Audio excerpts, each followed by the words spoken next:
Welcome to our Product and Cake podcast about product and tech at mobile.de. Here with me is my co-host Ghonche Tavoosi. Welcome to the show. Thank you for having me today. Very happy to be here. Basically, you are the co-host. You have to be here now every time. Oh, I forgot about that. Yeah. Will we have cake every time or not? Yeah, of course. Okay, then I'm in. Yeah, that's the name of the podcast. Good. Because the cake today is really yummy. It has a layer of orange in the middle. Yeah, and something crispy on the bottom. It's quite nice. Delicious. Yeah. And vegan, you said. Yeah, it's vegan. Yeah.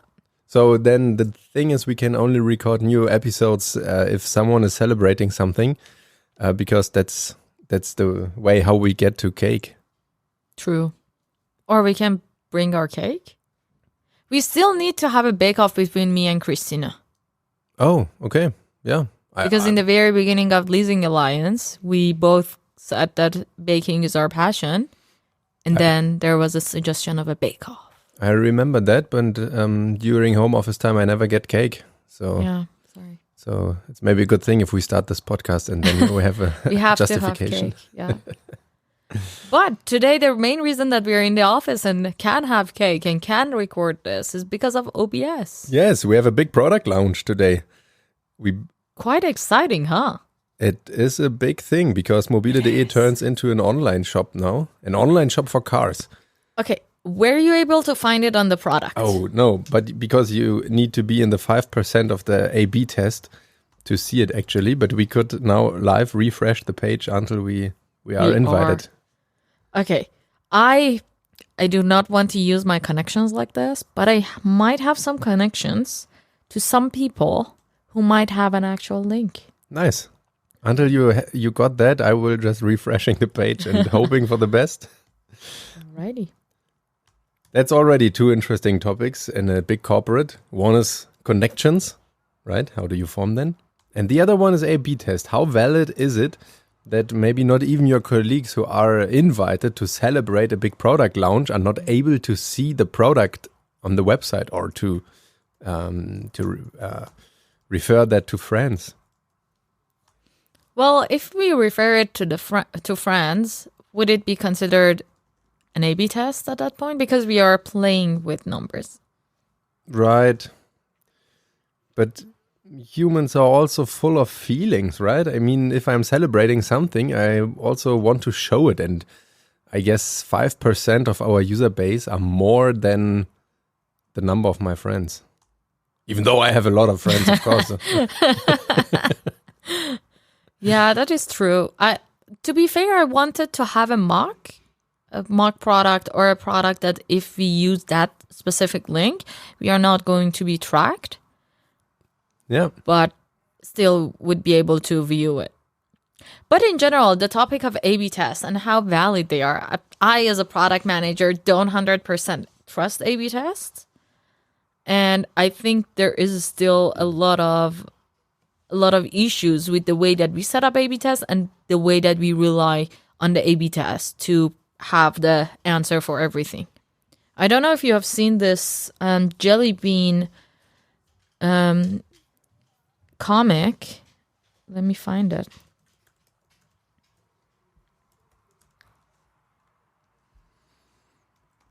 Okay. I remember I may also have a contact who can help with a direct link. Yeah, so there is this comic style or the comic website that is called XKCD. I'm sure everyone knows it. Of course. And they had a very funny comic about A/B tests and how valid they are. So it starts with they have a jelly bean and they say, "Oh, we need to test if jelly beans are causing acne or not." And they check with 95% of confidence. They realize that no, this is not the case. And then they say, okay, maybe the color has an impact. And they start to test red, green, every single color. And because there is a 95% confidence, this means that out of 20 tests, there will be at least one that will have a wrong answer at the end. If we have statistically, if you have everything in a neutral position, after 20 tests, one will give us a wrong positive or wrong negative. So at the end, they find out that, or based on the statistically significant results of the A/B test with 95% of confidence, they realized that purple jelly beans causes acne, and then this becomes a news article. So I suck at really describing this XK City comic, but I'm sure it's very funny. Yeah, and in general, looking for data, measuring the data is one thing. We already talked about the thing that you could easily measure wrong things if you recommend for friends, for example, or all the hundreds of colleagues are testing at the same time and you track all of that. And the other thing is interpreting the data, what you referred to. Basically, you could justify every opinion based on data, more or less. Oh, I have a very interesting, funny / sad story about interpreting data. And so one of the biases that we have in data, or one of the pitfalls of data, is that we first create a hypothesis in our brain, and then we look at the numbers. And then based on that, we try to form and force those numbers into what hypothesis we have already created. So many years ago, when I was working at this company called Shapewear, we always saw a very suspiciously low number of users on Fridays, which is the national holiday in Iran. And then we were wondering, it's the OBS celebration. It will start in 10 minutes. Yeah. We have 10 more minutes, so nice. Use double the speed. Yeah. Let's have some more sad stories. Yeah, it's actually quite a nice ending. We saw a very oddly low number of users on Fridays, and everyone accepted that as a fact, that on Fridays we have lower users. And then people had the hypothesis that, on Fridays, because it's a family day, people do not check online products, people spend it with families, and they don't need classifieds on weekends. That's why the number is so low on Fridays. And this just didn't really feel right to me. The main reason it didn't feel right to me was because I really, really enjoyed classifieds. And I remember I used my Fridays to look for stuff and go to garage sales, go to other people's houses, just look through their stuff that they wanted to have for sale. And it was really fun for me to do on Fridays. So for me personally, the most used time of the product was on Fridays. So I was like, no, this cannot be users use it. People were like, no, people, but the issue was that all of my colleagues were not actually users of classified. So they had this hypothesis that Fridays are family days, people are not online. That's why the numbers are low. And the numbers also verified this. And what we did at the end was we stayed, the whole product and tech team, we stayed in the office the whole weekend. We had a sleepover in the office. It was really fun. We had pizza and it was very nice. And we created some kind of hackathon. And then what we realized was that on Fridays, we get a very high number of users and servers do crash. Mm-hmm. And that's why we see a very low number of users. Oh, okay. It is because we have a lot of users. So that's something that we fixed. And then the numbers were looking completely the opposite way. Wow. So, that's one of the pitfalls, to first defining the hypothesis and then looking into something, which is something that potentially is happening right now in leasing and in financing when we see a very, very high number of sessions on our iOS. So, as you know, on iOS for leasing, we see a very high number of sessions. 6 times our Android, and then these sessions do not have the same conversion rate as Android. Mm-hmm. So we do not have 6 times higher the leads on iOS and on Android. The financing squad has the exact same issue. They see a oddly high number of sessions on iOS, but they have accepted it as a fact, and they did not really dig through it. And I think what I really appreciate about what we're doing right now at Leasing is that we want to dig deeper into it, and we want to find out what is the reason, even though we have a very, very close and similar product next to us that have just accepted it as a fact, and we could have done exactly the same. Interesting. So to put it into a little bit easier to understand numbers, for example, we have 100 users on Android, so and 10 of them doing a leasing contract or signing a financing contract. And on iOS, we see 600 users, but only 2 or 3 doing a contract, just to have easier numbers to understand and talk with. So we could take that numbers, or what you suggested, dig into it and to understand how exactly they are tracked.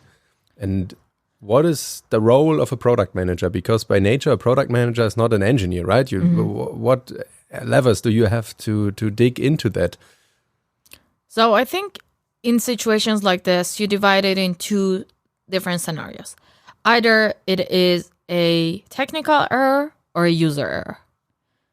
So if it's a technical error, we look into how we are tracking it. What are the differences between platforms? How the tracking is sent to us, and how are we monitoring it? When we think of user errors, we need to get a little bit into user conversations, usability testing, and so on, to understand how users are actually using the product, and also for ourselves to start using the product heavily, to understand maybe there is an issue that automatically when you open the app that you are already on leasing. So we don't know those things that are happening at the moment. Yeah, that's true. So what you are saying is we could run plausibility tests to check if we find an explanation or a more a high level explanation for the numbers, and then check if that is also tracked, and if not, we finally need to use our own product. So finally, that's the last resort. In the end, you need to open it. If everything is not working, we have to use our own product. No, I think that should be the first thing. We should be on top of it constantly. But we are also, all of us, very limited in the capacity of what we have. Because, for example, I have only one phone, and I always have the latest version. What you hear is the sound of my phone. I want to check the app. I always have the latest version. And this specific issue might occur only on a specific version. So it is very important for the data analysts to dig deeper. I was actually today talking to one of our colleagues about KPI trees. And it is extremely important for the data analyst to have a very good visualization or a vision of how the KPI tree for a specific metric looks, and to start dividing it by that. So based on the versions of the app, based on the times of this issue, based on the device, and other things, you need to dig into the data and see where we see a huge gap. I also talked to a colleague requested me today and asked if we changed recently something, because he's from the business analyst team and he saw a drop in the numbers. So, which numbers? The session to lead rate on leasing on our core product dropped within the last days. Interesting. And now I wonder, I mean, what you explained is totally true, but it's so complicated, and it's nearly impossible for one person to keep an overview about all of that, because, as mentioned, there are hundreds of people working on the product and changing things here and there, and then to find out what triggers the change finally. Is it a bug or a misinterpretation, or it's just the product changed that maybe leasing is not on the homepage anymore. Instead, our new exciting feature is there. So we see a drop and multiple people start to find out what's happening. And I would really wish for a simple and easy to understand solution where we have the same understanding of the numbers and where they are coming from. Yeah, I don't think that's gonna happen ever, to be honest. But how can we be data driven if the numbers are not reliable in the end? We do have a change log for the product features for leasing. So we know when what thing went live, so we can connect it to anything. So you need to interpret if a change maybe affects tracking. Yeah. But it is not very likely. To be honest, the topic of tracking, I would consider it, the quality of the tracking is part of the quality of the product. Mm-hmm. So we think when we are going live with a specific feature, it is important that the analytics team also knows about that, has a detailed view on how it's going to be tracked, and makes sure that the tracking is implemented correctly. Yeah. And they need to have the headspace to really dig into and not just check for the obvious things, but also check for edge cases and check on different devices. I saw device farms in other companies where you have a room full of devices of all kinds, and in every one is the app installed, and then you need to check it, to understand it, to know how to use it, where to find the developer tools and so on. It's a very time-consuming task. Yeah, that is true. But all in all, the data is kind of the blood that is running through the product, right? And it gives us a sense of feeling if it's hot at the moment or cold, is it flooding or dripping out? So it's super important to raise the awareness of data and also to develop the same understanding of what that means. And I think also the awareness of the importance of the data needs to be explained to everyone who's basically working on the product, and maybe that can help to achieve higher data quality in the end. Very nicely said. I wanted to say that we are operating on an open heart of the product, and if we do not monitor the heart rate, the patient, which is our product, will die. Yeah, or we find out that it's basically our own heart rate and not the heart rate of the patient we were tracking. Difficult, maybe. Yeah, so that's just the tip of the iceberg. And raising awareness and aligning teams and understand what's going on in product and how to write product logs that are used by someone. All of that are very interesting topics for one of the next episodes, because we need to head over to the launch party now. That's the most important thing, right? Yeah, so. I'm already done with my cake, so I think the episode is over. Same for me. Super nice talking to you. See you next time. Same. See you next time. Bye. It's like on the... we have no ending. On TV, they have these papers that they just change and they chat and they fake drink coffee or something. This is the right ending. That's a great ending. No, thank you. Bye. Bye.